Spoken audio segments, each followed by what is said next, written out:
Amanda. Hi, sir. Excuse me. Hello, my name is Heather. I'm going to be your nurse practitioner today. What would you like to be called? Miss Brown. Miss Brown. Okay. Or you can call me Michelle, actually. Okay. So Michelle, what brings you in today? I just kind of lost my appetite, and I just have this kind of pain all around my belly button. Well, that's how it started, and actually now it's down. Okay. Can you point to where the pain is again? Okay. When did this pain start? Well, I woke up yesterday with no appetite, and then I felt a little just kind of unsettled in my belly. Okay. And then this morning felt weird pain in the middle of my belly, all around the belly button. So really it started yesterday and it's gotten worse today? Yeah. Okay. Is there anything else that you're coming here to see me for? No. No. Okay. And it is painful? Yeah, it hurts. Can you describe the pain?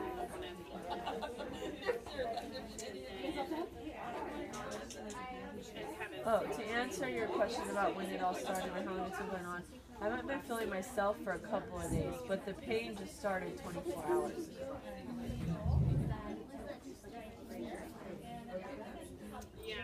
What do you mean by not feeling yourself? Just haven't felt myself, just kind of out of it. Just, you know, not myself, normal, just kind of down, I guess. On a scale of 0 to 10, 10 being the worst pain you've ever had, what would you rate the pain in your right lower area on your stomach? Well, it was a 4 out of 10, and now it's a 7 out of 10. Today it bumped up to 7 out of 10? Yeah. Can you describe it? It's just this sore ache that's constant. Does anything make it worse? When I move around, it hurts more. Does anything make it better? Resting, not eating, taking it easy. And does it move anywhere, or is it localized to right where you pointed? It doesn't radiate anywhere. It started, it was off and on at first, and then today it's constant. And it has moved to the lower right of my belly, but now that it's moved here, it doesn't go anywhere else. Are there any symptoms that are associated with this? Like No. fever, chills? Oh, yes. I don't have an appetite. I'm nauseous.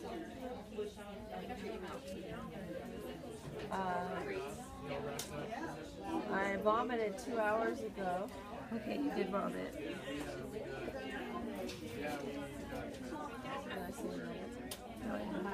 And now I feel hot and cold with chills on and off. Have you had a fever? Just chills on and off. Oh, I forgot. I also had diarrhea this morning too. So many things going on. Oh. Have you taken anything for this? No. No medication? Nope. No massage, no heat pack, no ice pack? Nope. Okay. What do you think's going on?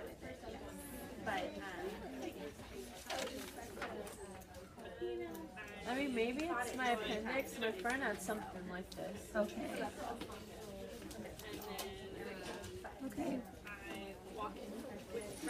So to recap, a couple of days you haven't really felt like yourself, you just felt out of it. And yesterday you had this 4 out of 10 pain in your belly button area, which has now moved down to the right lower part of your stomach, which is now today a 7 out of 10 pain, and it's constant. Yes. And it's an achy pain, sore achy pain that's always there. And it hurts more if you move, and it hurts less if you don't move and you rest. And also, you had nausea, you vomited this It also morning. hurts less if I don't eat.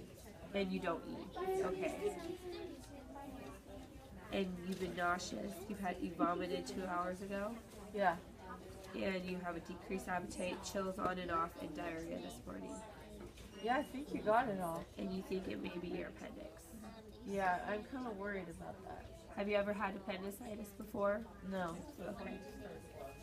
Okay, well, now I'm just going to talk to you a little bit about your past medical history to see if maybe I can learn just a little bit more about you. And then we'll do a physical exam. Are you allergic to any medications? I don't think so. Okay. Do you take any medications or herbs or supplements? No. Have you had any illnesses as a child? No? As an adult?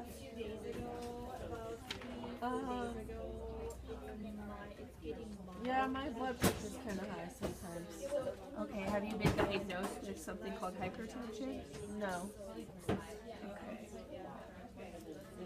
Anything else as an adult?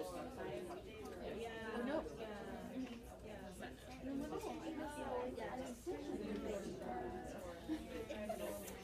What about any hospitalizations? No, I'm pretty young. I haven't been. I'm sorry.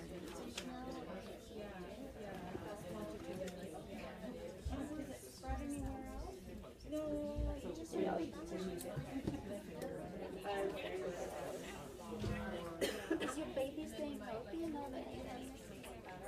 Yeah, she's pretty good. I mean, she was sick when I was really sick the first week of school. But now she's better. I'm still sick. I don't know. You know. Huh? Night shift? You have? A night shift? Oh. I can't. I'm working night shift. Well, Yeah, I think Jen likes to talk last week. Yeah, you can night shift. I want. Me too. Any hospitalizations? No. Well, oh, I want to get on early I had surgery, but I gotta leave that same day. okay. Tell me more about what surgery did you have? I broke my hand and they had to open it up and reduce it. The right We hand. have appendicitis, Sure, so yeah. like across the world when I was in Germany, 2 o'clock in the morning. Do you know what year that was? Probably like 2005. 2005. Okay. Any injuries that you've had that have caused any disabilities? No. This Sunday is not, but you know, How about your immunizations? Are you up to date on all your So, immunizations? yeah, my family's really strict about that. We get the tetanus shot with the pertussis and flu vaccine every year. Did you have your chicken? Have you had chicken pox? When I was 5, I had chicken pox. Oh, yeah. Are you walking? Well, and when you get back, if you want to come and practice, let me know. Okay, and you get your Tdap every 10 years. Your flu shot Flu shot every year. She did. She got on the flight. I got up at 3:30 in the morning and it took my Do you have like medical records that can show this fire cell. immunization record? Yeah, I think my normal provider has it on file. I can send them over. Okay, that would be great, just so we have something in our database. And what about any health maintenance? Do you get your yearly annual physical? Yes. My insurance for work, we get a discount if we get our yearly physical, so I always get it. Oh, good. It was about 3 months ago. I get my But yeah, Do you smell? I got her dropped Never. off at the airport and she texted me the whole way through and she made it on the 65. Pap She's there. smears? Every 3 years. Okay. I think that's it. I think we're going to move on to now your physical exam of your abdomen and a rectal exam. Okay. Should I move this? I'm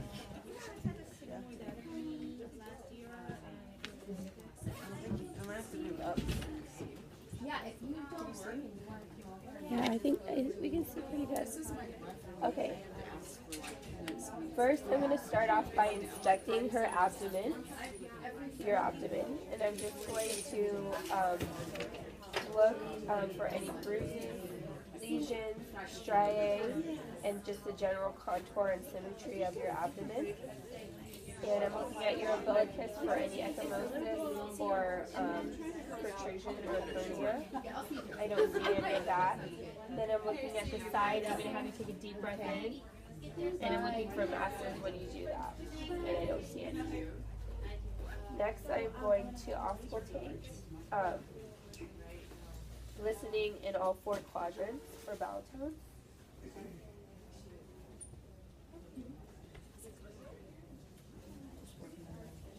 And I'm listening for gurgling, clicking. You know, when somebody comes in and says they're having Be sure it's not hyperactive or hypoactive. If they were hypoactive or absent, I would listen for a full 5 minutes in order to determine if that was the case.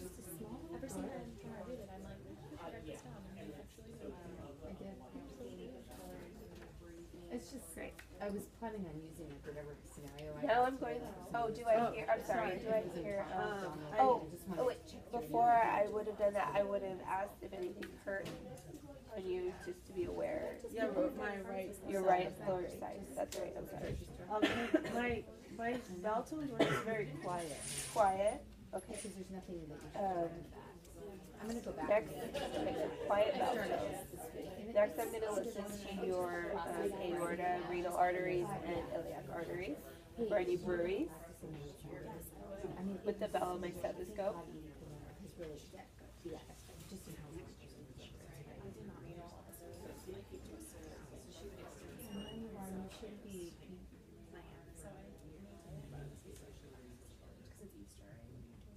It's actually iliac. It's Easter Sunday. I don't know. That's a good point. I forgot about that. Do I hear any bruits? We could do Saturday instead, but Okay, I don't hear any turbulence or adventitious sounds when I'm listening to your vasculature. Now I'm going to percuss your abdomen, and I'm going to percuss the right lower quadrant last. And I'm listening for tympani. And if there's dolus, that might indicate a mass fluid or could be fecal matter in her colon.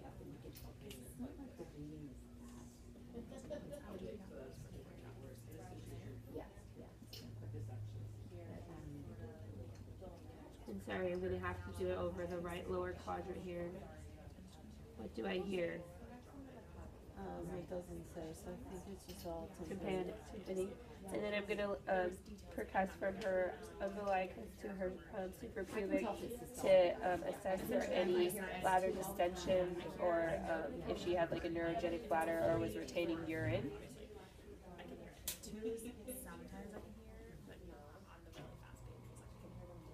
And I don't, I hear tympani throughout. Now I'm going to lightly palpate her abdomen, palpating the right lower quadrant last. Can I have you bend your knees and put your feet flat on the bed? Well, it's not really a good angle, is it?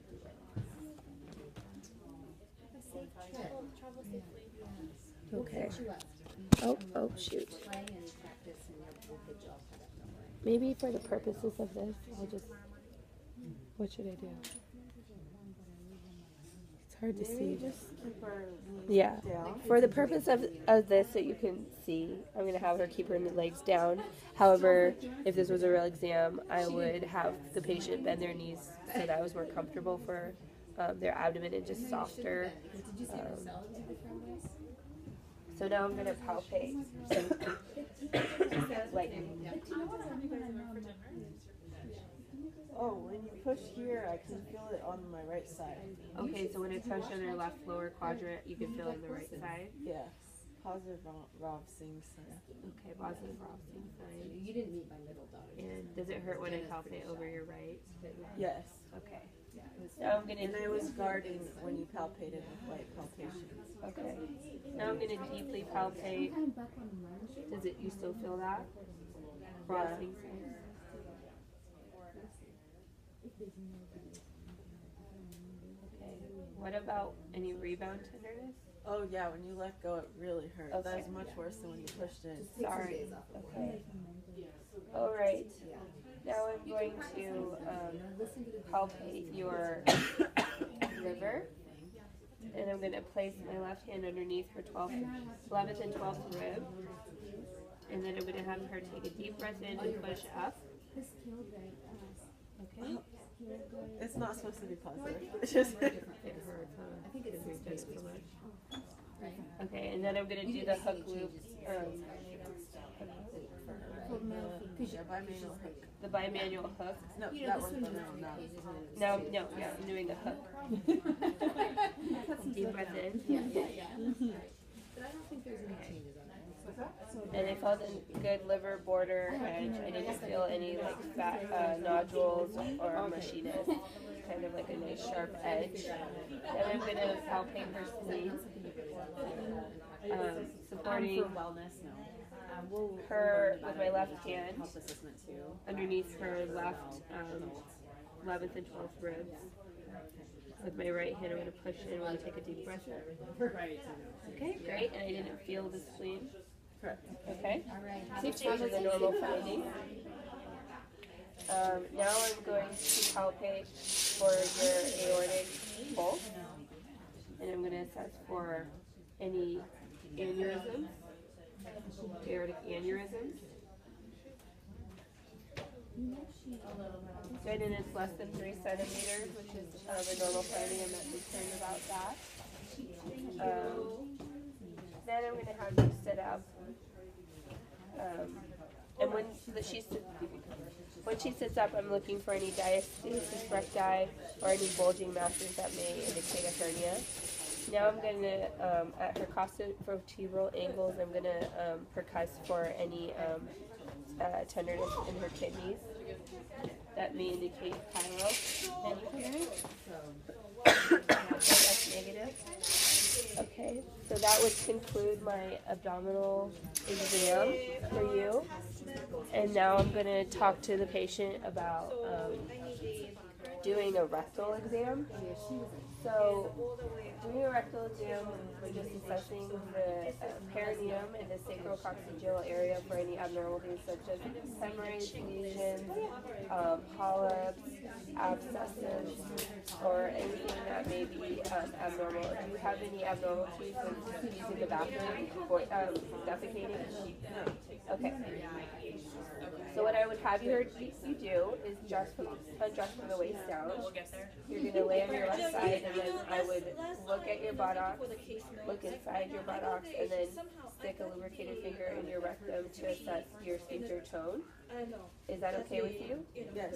Okay. And with the patient's permission, I would proceed. So I would have her lay on her left side. Just look at her sacrococcygeal area for any abnormalities, symmetry, any abscesses, discoloration, or lesions. And then I would spread her buttocks open and again assess for anything, any external hemorrhoids, fissures, lesions. And I would have her with her buttocks spread open. I would have her bear down so I could see if any hemorrhoids protrude or if there's any fissures. And if there was something abnormal, then I would palpate around there. If there's nothing abnormal, I'm not going to palpate around there. Then with a glove lubricated finger, I would stick my finger in her rectum, and I would feel the left lateral, anterior, posterior, and right lateral sphincter walls, and assess her sphincter tone by having her bear down with my finger still in her rectum. Then I would pull my finger out of her rectum, warning her that she may feel like she needs to have a bowel movement, but she won't. and look at my finger for the stool that's probably on my finger, but it tested on a fecal occult, a fecal occult test, and then take my gloves off and either, or either help her clean up or give her a tissue to clean up, and then that would conclude my review.